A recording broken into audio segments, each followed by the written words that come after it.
Hi guys, welcome to A Cup of Tea. Before I start, I'm just going to say this clearly because I know how emotionally charged this topic can get. This episode is not about me being angry over an election. It's not about sour grapes, and it's not about me hating people that disagree with me. This episode is about a political movement that has fundamentally altered the culture and institutions and the moral compass of the country that I grew up in, and why after years of watching that happen, I made the decision to leave. The title of the episode is MAGA Ran Me Out of America, but I'm not saying somebody dragged me onto a plane and no one legally forced me out. But when a political movement becomes so dominant that it reshapes daily life, education, law enforcement, even basic human decency, then MAGA running me out of America starts to make a little more sense. And I believe MAGA is not simply another political ideology. I believe it's a radical authoritarian movement that thrives on fear, misinformation, and grievance. What I'm going to talk about today is based on history, data, documented policy decisions, and most importantly, my lived experience. This is purely my opinion, and I'm fully prepared for some hate in the comments, but your hate is not going to change my opinion. I also want to set some expectations, so if you're a MAGA supporter, then this episode's probably going to make you a little uncomfortable.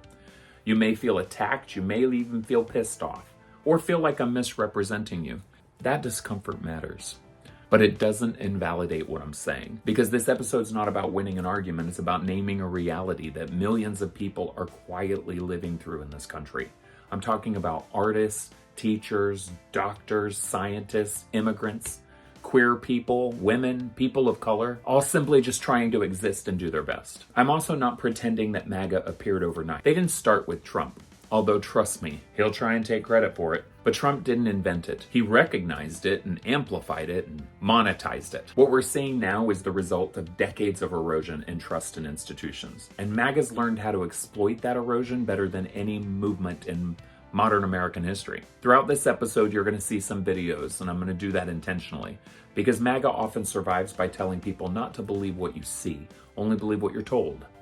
So when I talk about ICE, you're going to see a disturbing clip showing ICE agents running over a man's legs during an arrest. That's not rhetoric. It's not opinion. It's actual footage. You're going to see a video breaking down exactly how that partnership is happening. And when I talk about the Department of Education partnering with ideological groups like Turning Point USA, you're going to hear how fear-based narratives are being deliberately injected into education and culture. Non-stop fundraising emails, then I'm going to show you a video breaking down one of those grifts right before your eyes. I'm not asking you to take my word for anything. I'm just asking you to look. Because what finally pushed me wasn't a single policy or a single election. It was a realization that cruelty had become normalized, that ignorance had become the point, and empathy had been reframed as weakness. When a movement tells you that teachers are enemies, immigrants are invaders, journalists are traitors, scientists are liars, or your neighbors are the problem, then that movement is not trying to make your life better. It's trying to keep you afraid and pointing the finger at somebody else, the others. So in this episode, I'm going to walk through what MAGA actually is, how it operates, the myths that it spreads, the damage it's doing to American institutions, and why, at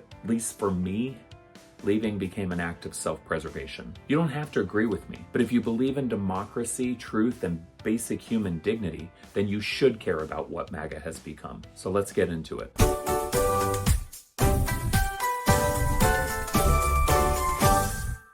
Before we start, I want to be clear about my bias on this subject. I do lean left when it comes to politics, for sure. I am openly anti-MAGA. I believe people should have equal rights.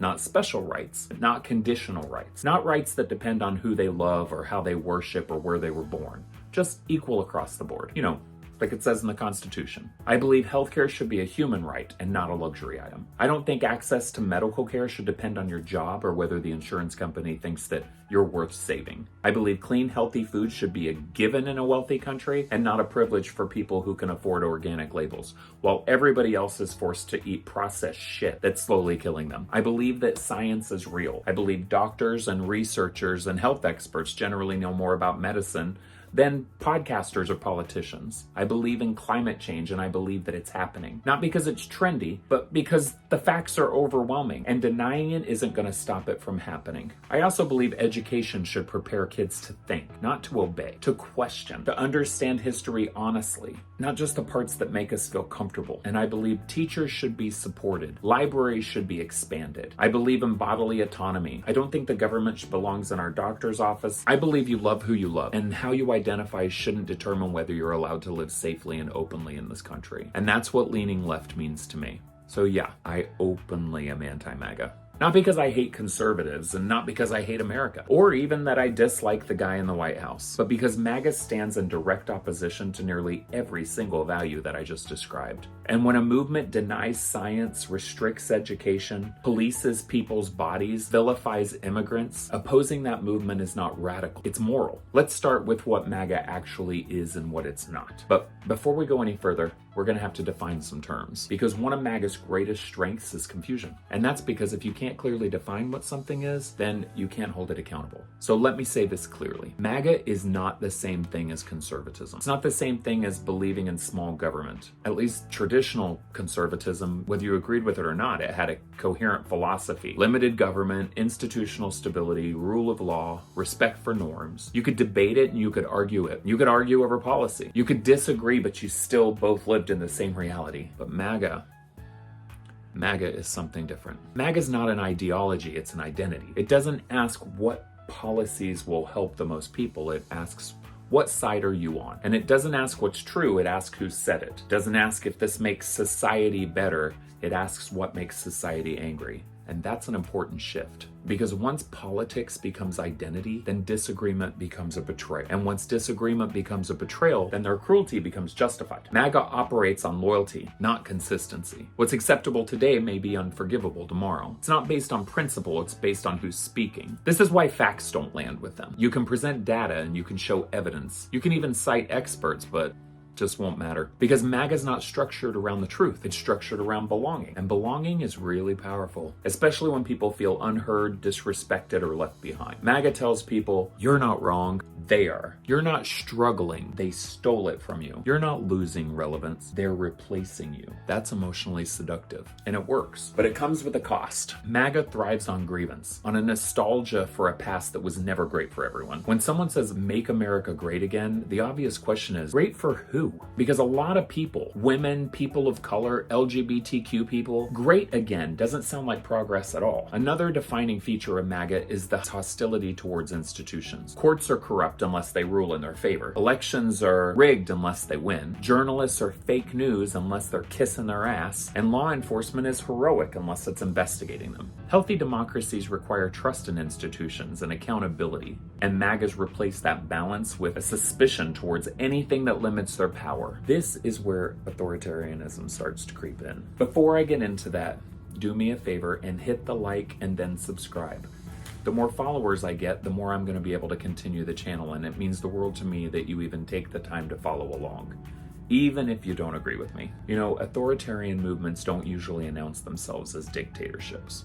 They present themselves as protectors, protecting children, protecting culture, protecting borders, protecting real Americans. But protection becomes control really quickly. Control over what schools teach, control over what books are allowed, control over which histories are valid, control over who gets to belong. MAGA doesn't want a smaller government. It wants a government that intervenes aggressively, just not on behalf of everyone. That's why you see the contradiction. Hands off of corporations, but hands on women's bodies. Deregulate industry, regulate identity. That's not freedom. And here's the hardest truth to say out loud. MAGA doesn't actually want things to get better. It needs people to stay angry, because anger keeps people loyal and it keeps them donating. Anger keeps people watching. The solution is going to end the movement, but having a constant enemy sustains it. When I say MAGA is dangerous, I don't mean red hats and bumper stickers. I'm talking about a political structure that rewards fear and punishes empathy, treats democracy like an obstacle instead of a value. And that's why the next part matters so much. Unfortunately, this movement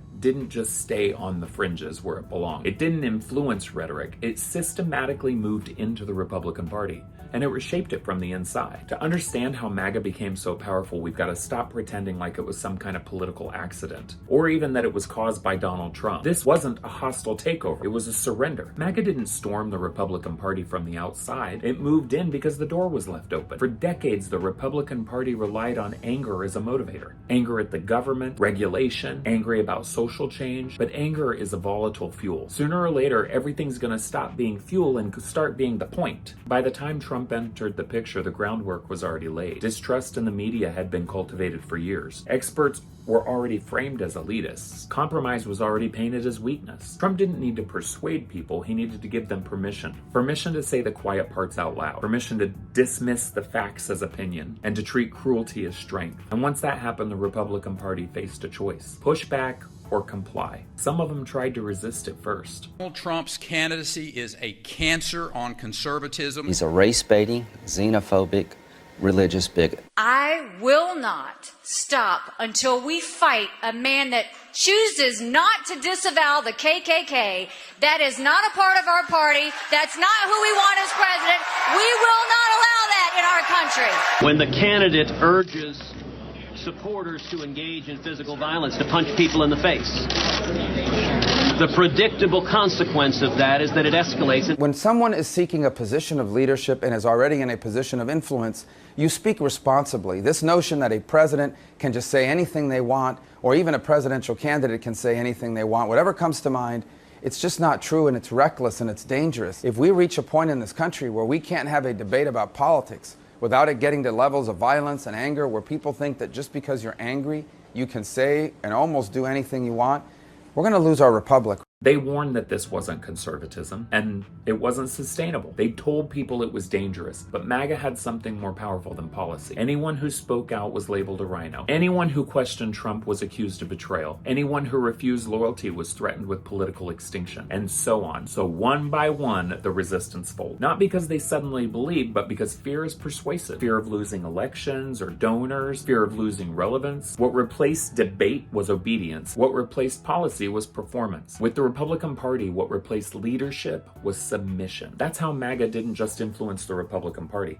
It actually absorbed it. You can see it in how quickly all the norms collapsed. Presidents attacking judges and members of Congress defending lies about elections. Violence has been minimized. January 6th has been rebranded. What should have been a reckoning became a loyalty test. And this is where the movement crossed a line that many people still don't even want to acknowledge. At some point, MAGA stopped seeing democracy as a system to protect and started seeing it as an obstacle to overcome. When elections are only legitimate if you win them, and when courts are only fair if they rule your way, then laws are only valid to protect your side. You're no longer operating in a democracy, you're operating within a power framework. And that shift didn't just affect Washington. It bled into everyday life. It changed how people talked to each other, how families gathered or stopped gathering. People started noticing friendships fracturing. Political disagreements used to be something you argued about at Thanksgiving. Now it's something that determines if Thanksgiving happens at all. MAGA didn't just politicize policy, it politicized identity. Suddenly your vote wasn't just a preference, it was a declaration of who you were willing to harm, who you were willing to ignore or excuse. And for people like me, artists, educators, people whose lives are built around empathy and expression, that created an impossible tension in me. How do you maintain closeness with someone who supports policies that erase other people's rights? How do you stay silent when silence starts to feel like an endorsement of what's happening in the country? That question didn't just stay theoretical to me, it became personal. And later in this episode, I'm going to talk very honestly about how MAGA affected my own relationships and why distance became necessary and why that decision still hurts. But first, we need to talk about how this movement began turning its attention away from just politics and towards institutions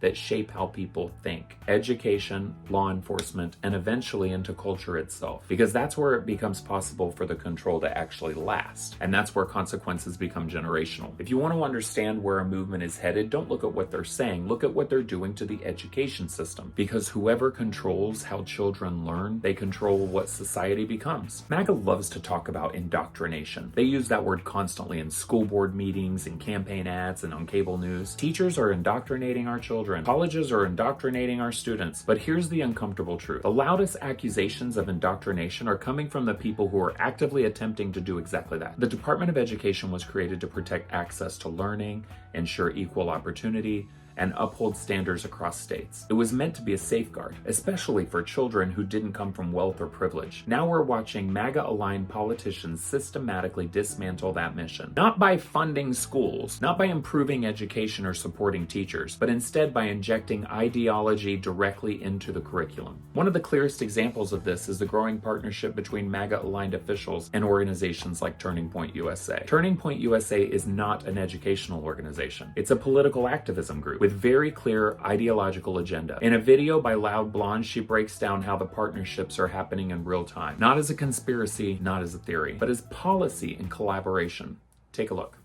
And in news out of America that couldn't get dumber today, the Department of Education just announced that they are partnering with Turning Point USA, Moms for America, and the Heritage Foundation, also known as the Three Amigos of Terrible Decisions, to form a patriotic curriculum. So what does that look like for our students? That means that if you want your kid to go to school and learn to be literate, study science, get actual facts about history, and not have to salute to our dear leader whose picture would be on the wall of every classroom, you might want to pay attention. This isn't about teaching kids how to think. It's about teaching them what to think. History is being sanitized. Racism is being reframed. And science is now being treated as optional. The goal isn't neutrality. The goal is obedience. You don't create free thinkers by restricting information. And you don't encourage curiosity by banning books. This is where the accusation of grooming collapses under its own weight. Because grooming isn't about teaching facts. Grooming is about shaping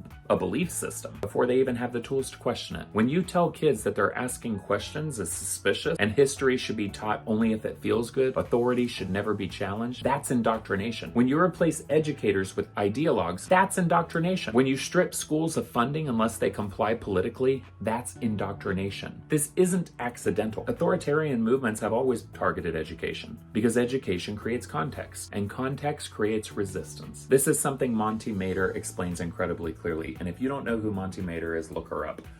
She's escaped a lifetime of grooming and speaks so eloquently about her experiences and how it relates to what we're going through now.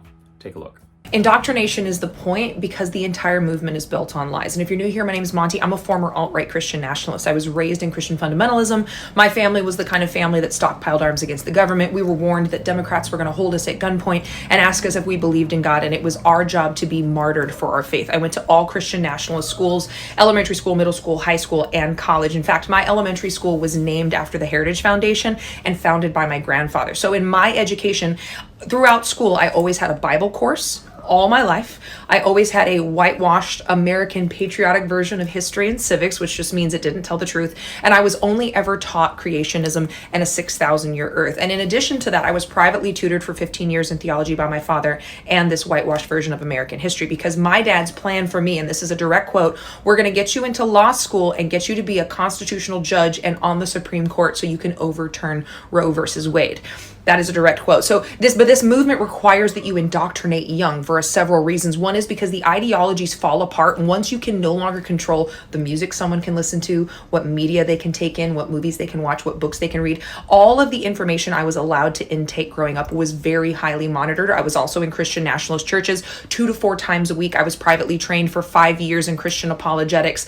You have to reinforce these ideas over and over, and you have to solidify them within this isolated group before sending out your emissaries to work for you. And especially for women, they can marry these girls off young, get them weighed down with children financially so that they're financially tied to these hierarchies and they're less able to get out. Because when you approach an adult with these kind of ideologies, especially an adult that's educated, they start to fall apart. They start to have questions. They have doubts. They're not as easy to indoctrinate and create this sense of dogma. So I'm not exaggerating when I say that this is a brand of Hitler Youth, that they are trying to use the Department of Education to enforce in public schools. What they want to be able to do is indoctrinate your children, whether you want them to or not, so that they can use them for their goals. This is also part of the reason for the voucher program.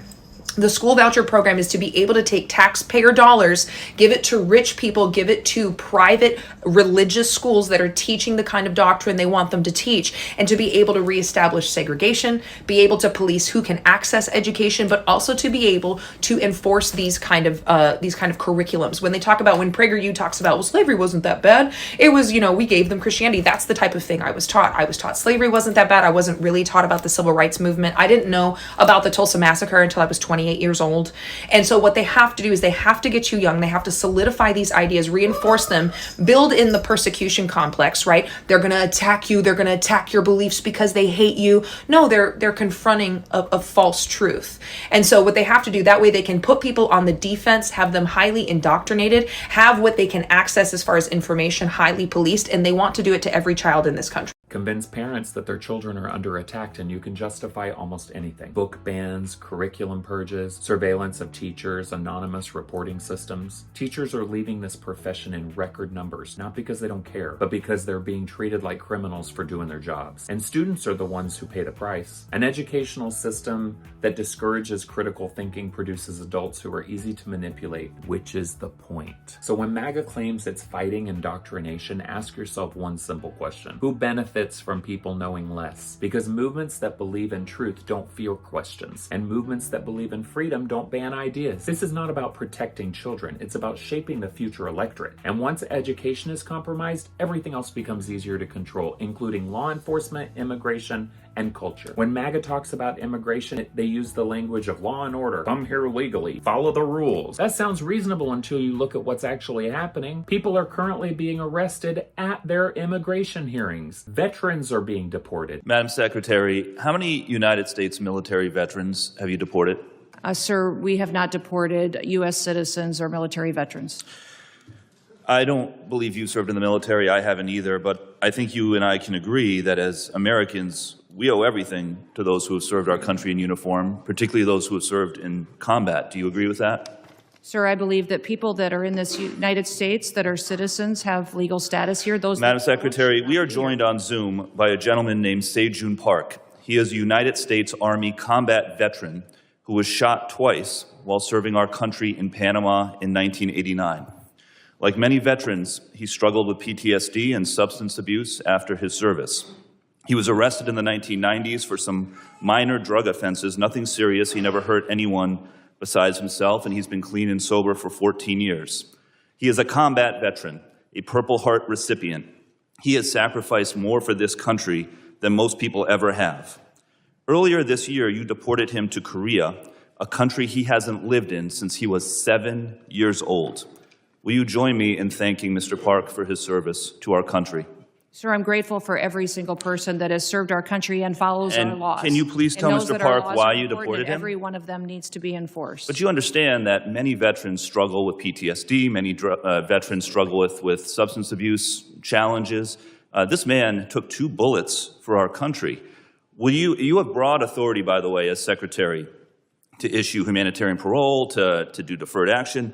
Will you commit to at least looking at Mr. Park's case to see if you can help him find a pathway back to this country that he sacrificed so much for? I will absolutely look at his case.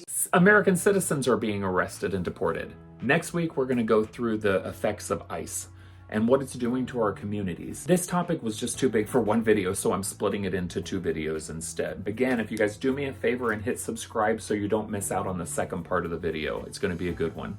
We're going to discuss ICE and all the myths that the right constantly spout to further their agenda. Until next time, keep showing up, keep moving, and keep sipping from the good stuff.